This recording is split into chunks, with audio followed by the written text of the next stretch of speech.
Bonjour, nous sommes maintenant arrivés en semaine 10 et c'est le deuxième séminaire que nous avons sur la forme passive. Alors, juste un petit rappel, vous avez des explications très succinctes dans Alter Ego, surtout, je vous recommande Hawkins and Tao, French Grammar and Usage, en particulier les sections 8.6, 8.7.6, 3.1.11. Dans cette dernière section, on explique l'utilisation de on comme alternative au passif. Et puis, bien sûr, ce séminaire. Bien, regardons de quoi il s'agit. Et tout d'abord, une révision. Nous avons vu que le passif, en fait, c'est une transformation. C'est-à-dire que on transforme la phrase active en utilisant le complément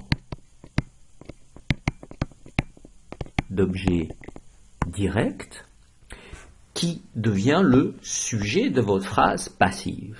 La condition étant qu'il faut que ce soit un complément d'objet direct. Donc, il faut que le verbe soit un verbe que l'on appelle transitif direct.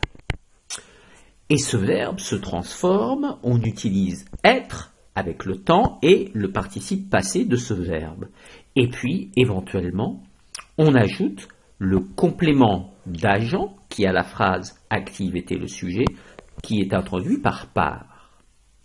Bien, vous avez fait des exercices sur cette transformation au passif, donc en principe, il ne devrait plus y avoir de problème. Regardons simplement quelques exemples intéressants de transformation. Regardons tout d'abord la phrase suivante.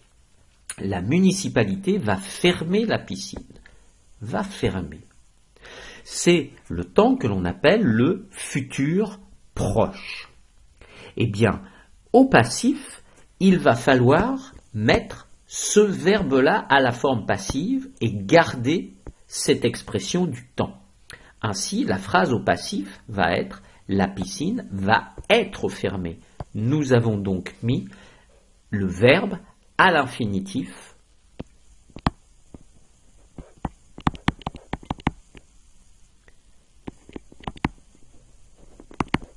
se met à l'infinitif passé, être fermé. Regardons maintenant la phrase suivante. Le ministère vient d'annoncer le blocage des prix. On a là encore un temps qui s'appelle le passé immédiat. En anglais, on dirait « The ministry has just announced ». Donc, nous sommes bien dans un passé immédiat. Et le passé immédiat se construit avec venir de plus infinitif. Lorsque l'on transforme au passif, nous allons avoir le blocage des prix vient d'être annoncé et on pourrait ajouter par le ministère. Donc les mêmes règles s'appliquent. C'est-à-dire que on a le verbe annoncer quelque chose, donc verbe transitif direct, donc on peut avoir un passif et on peut dire le blocage des prix vient d'être annoncé. Bien, maintenant je voudrais vous parler de ce que l'on appelle l'utilisation des verbes pronominaux de sens passif. Alors tout d'abord quelques conditions pour pouvoir utiliser une forme pronominale qui a en français un sens passif. Première condition, c'est que on n'exprime pas l'agent, donc il n'y a pas de part. Deuxième condition, le verbe bien sûr doit avoir une construction directe et il est toujours à la troisième personne, du singulier ou du pluriel. Troisième condition, le sujet du verbe ne peut pas être une personne. Obligatoirement, c'est un objet, une chose, un inanimé. Dernière condition, on utilise une transformation en un verbe pronominal de sens passif pour exprimer une action habituelle, une coutume ou une qualité inhérente de la chose dont on parle. Exemple. On pourrait dire le français est parlé dans beaucoup de pays. Okay? C'est une vérité générale. On peut dire également le français se parle dans beaucoup de pays. Et vous voyez qu'on a gardé le sujet du passif, mais que le verbe est devenu un verbe pronominal et le sens est un sens passif. Pourquoi c'est passif? Parce que ce n'est pas le français qui fait l'action. Le français se parle dans beaucoup de pays. On pourrait dire on parle le français dans beaucoup de pays. C'est donc ici une forme pronominale à sens passif.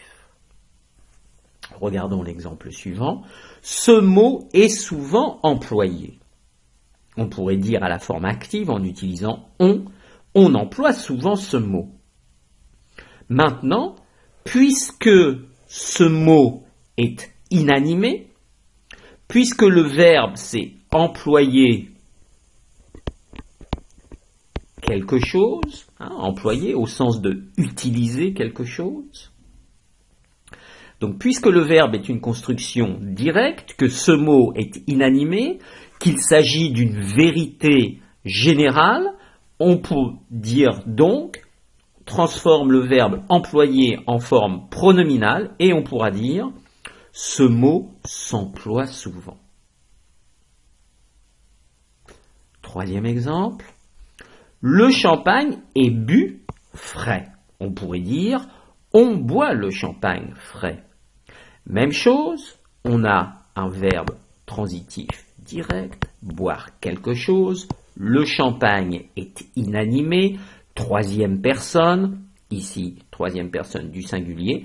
Donc, on transforme le verbe se boire en une forme pronominale. Et l'on peut dire le champagne se boit frais, ce qui est une vérité générale. Bien, voyons d'autres exemples pour mieux vous faire comprendre cette forme que l'on appelle la forme pronominale de sens passif, qui est en fait utilisée fréquemment en français. Regardons. La tour est vue de loin. On pourrait dire on voit la tour de loin. Mais puisque c'est voir quelque chose, puisque c'est la tour, donc c'est inanimé, je vais mettre un E puisqu'on parle de la tour, eh bien on va faire se voir. On va dire la tour se voit de loin. Forme pronominale de sens passif. On continue nos exemples. On peut dire la musique était entendue dans tout l'immeuble. On dirait également on entendait la musique dans tout l'immeuble. On a ici l'utilisation de la forme on qui est une forme active, qui est l'équivalent d'une forme passive. La musique était entendue dans tout l'immeuble.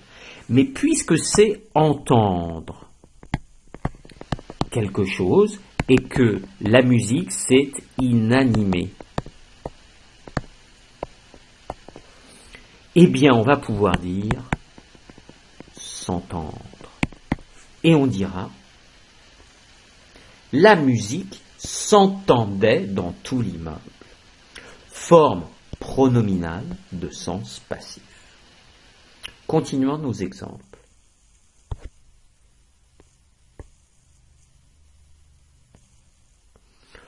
On faisait ça autrefois. Eh bien, on a le verbe faire quelque chose. Ça, c'est inanimé. on va pouvoir dire, transformons la phrase. Quel est le sujet que l'on va avoir? Ça. Donc on pourra dire, ça se faisait autrefois. Et nous avons une forme pronominale de sens passif. D'autres exemples peut-être, les valeurs se maintiennent à la bourse. Okay? Le verbe c'est maintenir quelque chose. Ici on a les valeurs. Les valeurs, c'est-à-dire l'ensemble des actions. Like shares, maintain themselves. La bourse, ça veut dire the stock exchange. Regardons d'autres exemples. Cela se dit. Quand vous demandez par exemple à votre professeur, est-ce que cela se dit en français? Can you say this in French? Vous pouvez utiliser une forme pronominale de sens passif, parce que c'est dire quelque chose. Donc la prochaine fois que vous demandez à votre professeur si une expression est correcte en français, vous pouvez dire « Est-ce que cela se dit en français ?» Ou bien, on peut dire également « Cela se ne fait pas ». It isn't done. Okay? Même chose, on a faire quelque chose. Donc on pourra dire cela ne se fait pas. It isn't done. On a ici des exemples de formes pronominales à sens passif. Voilà. Continuons un petit peu nos exemples. La vengeance est un plat qui se mange froid. Je crois qu'en anglais, c'est vengeance is a dish that is eaten cold. Eh bien, en français, on utilise le verbe manger à la forme pronominale. Pourquoi? Parce que c'est manger quelque chose et que l'on parle de la vengeance qui est inanimée. Donc, on peut avoir une forme pronominale de sens passif.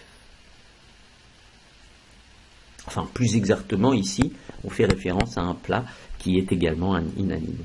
Bien. Autre exemple, c'est un livre qui se lit facilement. Okay? On dirait en anglais, it's a book that reads easily, or we don't have any problems. Okay? It's an easy read. Okay? Puisque on dit lire quelque chose, que le livre est inanimé, on aura encore une fois une forme pronominale de sens passif. Parce que c'est une qualité inhérente au livre. It's an inherent quality to this book. Autre exemple. Les verbes pronominaux se conjuguent avec être. On peut dire, on conjugue les verbes pronominaux avec être, mais on peut dire également, les verbes pronominaux se conjuguent. Forme pronominale de sens passif. Pourquoi? Même chose, parce que c'est conjuguer quelque chose et que les verbes pronominaux sont inanimés. On peut donc avoir une forme pronominale de sens passif. On peut bien sûr dire ces luxueuses villas ont été vendues facilement. They sold easily. Ici, nous avons bien une structure au passif, qui est un passé composé, avec un participe passé ici du verbe. Mais puisque c'est vendre quelque chose et que le sujet est inanimé, eh bien, vous l'avez deviné, on peut avoir un verbe pronominal de sens passif. Et donc, on dira, ces luxueuses villas se sont vendues facilement. Sold easily, without any problems. Et on aura donc ici un passé composé, puisque c'est une forme pronominale, vous conjuguez avec être, et on dira, ces villas se sont vendues facilement. Bien, donc, le sujet du verbe pronominal de sens passif subit l'action. et on est donc proche de la voix passive. C'est-à-dire que ce ne sont pas les villas qui font l'action. Donc c'est pour ça que l'on parle de forme pronominale de sens passif. Techniquement, grammaticalement, ce n'est pas un passif. Vous avez ici un passif, ici c'est une forme pronominale de sens passif. Bien. On a également en français d'autres constructions de sens passif qui sont, elles, un peu plus rares. On ne retrouve ces formes-là moins souvent que la forme pronominale de sens passif. Regardons quelques exemples. On a attaqué Marc dans le métro. On pourrait dire Marc a été attaqué dans le métro. Mais on pourrait dire également Marc s'est fait attaquer dans le métro. Vous voyez que, en fait, c'est se faire plus infinitif et que ce n'est pas Marc qui fait l'action. Okay? Un peu l'équivalent anglais de Mark got attacked in the metro.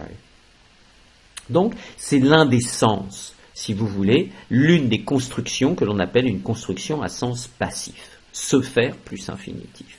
Et puis, j'ai oublié mon accent sur métro. Bien. Autre expression, on les a convaincus. They got convinced. We convinced them. Ok? Au passif, on dira ils ont été convaincus. Mais on peut dire également ils se sont laissés convaincre. They got themselves convinced, or they let themselves convinced, or being convinced. Je ne sais pas vraiment comment on dit en anglais. Okay? Et ici, vous voyez bien que le il ne fait pas l'action. Ils se sont laissés convaincre. C'est ce qu'on appellerait une forme à construction, une construction de sens passif. On m'a accusé pour rien, for nothing. J'ai été accusé pour rien. Mais on pourra dire également je me suis vu accusé pour rien. Se voir plus infinitive. On a, je crois, en anglais une expression similaire. I saw myself being accused for nothing. Ok. Dernière expression, dernière construction de sens passif. On lui a dit qu'elle avait tort. Il lui a été dit qu'elle avait tort, mais on dira également elle s'est entendue dire qu'elle avait tort. Littéralement, she was told. Littéralement, she heard herself being, or she heard, je ne sais pas comment dire en anglais, she heard being told, oh no, she was, non, on dirait en anglais, she was told that she was wrong. Si, en français, c'est relativement difficile de traduire en anglais parce que en anglais, vous n'avez pas de structure équivalente. Bien, donc, plusieurs expressions, 4, à connaître, à reconnaître, se faire plus infinitif, se laisser plus infinitif, se voir plus infinitif, et s'entendre plus infinitif. Voilà. Le principal, si vous voulez, c'est bien de vous rappeler de ces formes-là et de les utiliser, mais le principal, c'est de vous rappeler de la forme pronominale de sens passif, et en fait, vous avez toute une série d'exercices. Premier exercice, c'est simplement une transformation au passif, donc ne cherchez pas nécessairement à mettre une forme pronominale, mais vous avez ensuite toute une série d'exercices, soit qui utilisent les expressions que nous venons juste de voir, soit qui utilisent ou qui vous demandent d'utiliser des verbes pronominaux à la forme passive.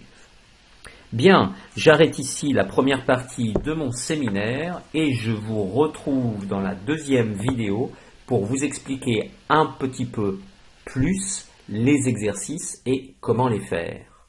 À tout de suite.